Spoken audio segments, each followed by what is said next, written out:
My immigration story starts out in Jinju, a small town in South Korea. My siblings and I were born and raised surrounded by Jinju's beautiful landscape and historical landmarks.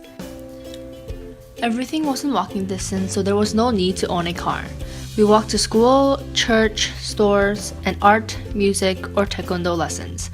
It was common for children to walk around in the neighborhood by themselves since everything was so close to each other.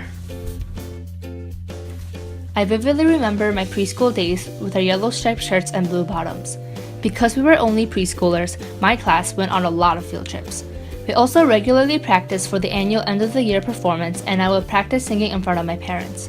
When the big day came, I had to dance alone for one of the acts, which I was not excited about.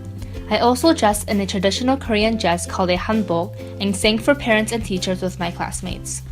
My grandparents especially were always there for us to spoil us with hugs and kisses, and of course, presents.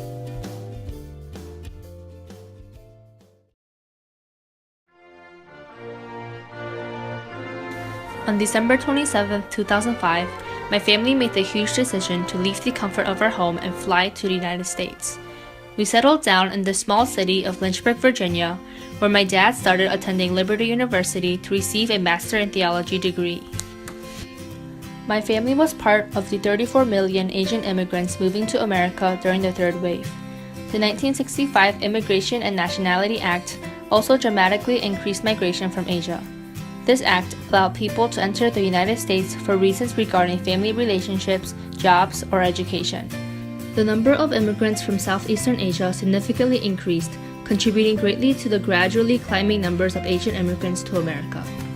During this time, South Korea was one of the leading countries of immigrants coming to America, along with Mexico, China, India, the Philippines, and Vietnam.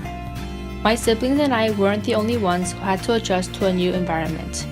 My parents had a much more difficult time with the language, and giving up their entire lives in Korea and moving to a foreign country wasn't an easy transition. 우리 가족이 2005년도 12월 달에 미국으로 이사하기로 결정을 했습니다. 그런데 그렇게 결정하는 것은 쉬운 일은 아니었습니다. 그 이유는 사랑하는 부모님과 또 친한 친구들과 헤어진 데 대한 아쉬움과 그리고 낯선 미국에서 어떻게 살아가야 될지에 대한 두려움이 있었습니다. 마지막으로 세 번째로 어떻게 공부해야 될지에 대한 걱정도 있었습니다. 그러나 이 모든 것들을 하나하나씩 잘 준비해서 미국에 도착하고 나니까 또 미국에서 친구들과 또 많은 사람들, 또 한국에서 나를 위해서 기도해 주는 사람들 덕분에 미국에서의 생활을 빨리 적응착할 수 있었고 어려움도 많이 극복할 수 있었습니다. Our greatest obstacle was the fact that we couldn't communicate with others, since none of us knew how to speak, read, or write English. Although my siblings and I were able to easily pick up the language because of our young age, it was a slow, long, difficult progress for both of my parents. Getting around was also a big change because now we needed a car to get anywhere. My mom had to quickly learn to drive in an unfamiliar landscape. School was a fun and fascinating adventure for me. I was suddenly exposed to other friends of different ethnicities and cultures. We were able to wear our hanboks and perform in front of the school, which helped me embrace my culture more amongst a sea of diversity. The most shocking cultural difference for me was that in America, not many people used umbrellas compared to Korea. In Korea, at the slightest hint of a raindrop, every single person on the street would be holding an umbrella because the rain was acidic from the high pollution from China and Northern Asia. When I realized the rain was clear in America, I loved being out in the rain without my mom yelling at me that my clothes would be stained.